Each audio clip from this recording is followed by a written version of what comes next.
Sometimes illustrators just raid the craft closet and somehow manage to make magic.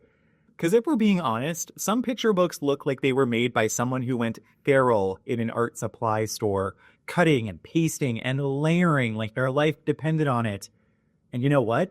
That's kind of exactly what happened. Hey everyone, I'm Nick, and this is DrCrankyPantsReads, and today we're talking about collage and mixed media in picture books.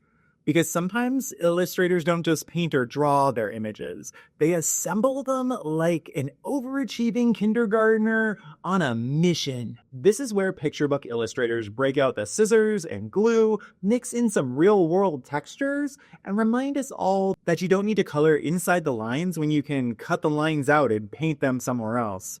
Let's get into it.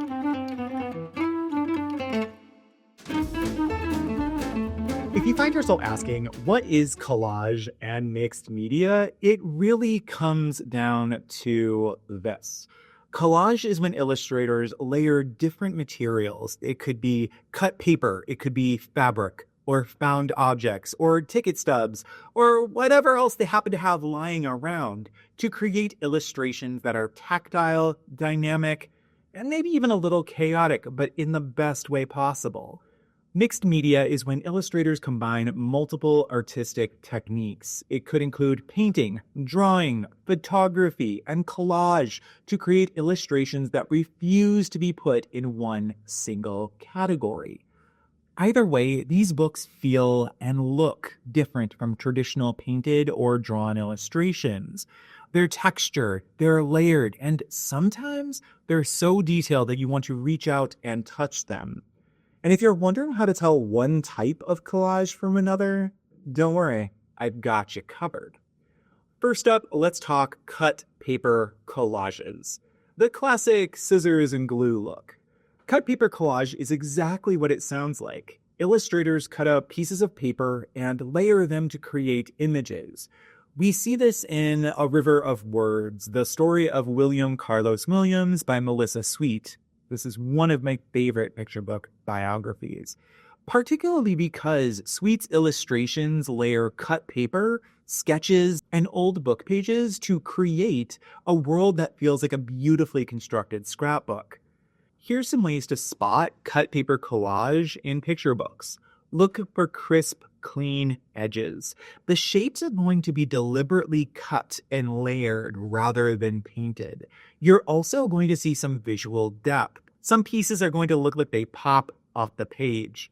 There's also going to be a handmade feel. The imperfections in the cut lines and layering add character and texture.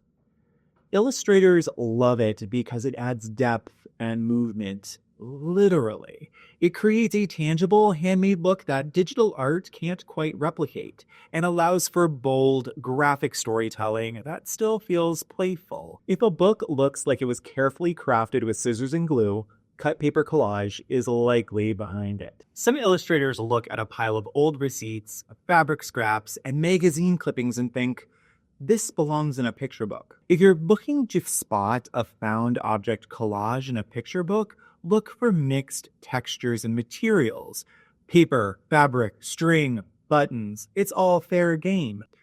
You might see some unexpected elements, finding real-world objects seamlessly incorporated into the art. Also, a layered dimensional look. This isn't just flat paper, it looks built.